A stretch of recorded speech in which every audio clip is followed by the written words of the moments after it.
नमस्कार. खूप दिवसांनी भेटतोय. नाताळ जवळ आला आणि मला माझ्या नंडेनी तिचा मुलगा लहान असताना केलेली कविता आठवली. आपला गणपती बाप्पा आणि नाताळमधला सॅन्टा ह्यांच्यातील साम्य तिने या कवितेत वर्णिले आहे. ऐकून नवल वाटलं ना? पण नक्की आवडेल तुम्हाला. ऐका हं.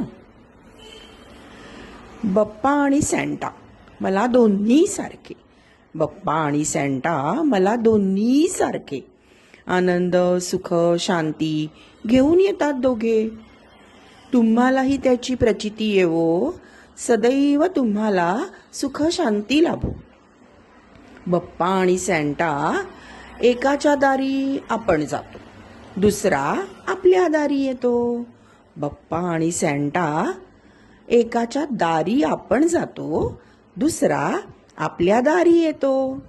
प्रसन्न करण्या बाप्पा आपण घंटानाद करतो. प्रसन्न मनाने सॅन्टा घंटा वाजवत येतो. बाप्पाला आपण लाल फूल वाहतो बरं का. बाप्पाला आपण लाल फूल वाहतो. सॅन्टा मात्र नेहमीच लाल कपड्यात असतो. बाप्पा आहे उत्सव मूर्ती, सॅन्टाकडे आहे सुखाची पोटली. मोदक ख्रिसमस ट्री दिसतात सारखे, मोदक ख्रिसमस ट्री दिसतात सारखे. वर असतात निमुळते, खाली होतात मोठे. दोघेही मुलांना आहेत भारी प्रिय, दोघेही मुलांना आहेत भारी प्रिय. पण मोठेही त्यांची वाट पाहतात चक्क, पण मोठेही त्यांची वाट पाहतात चक्क.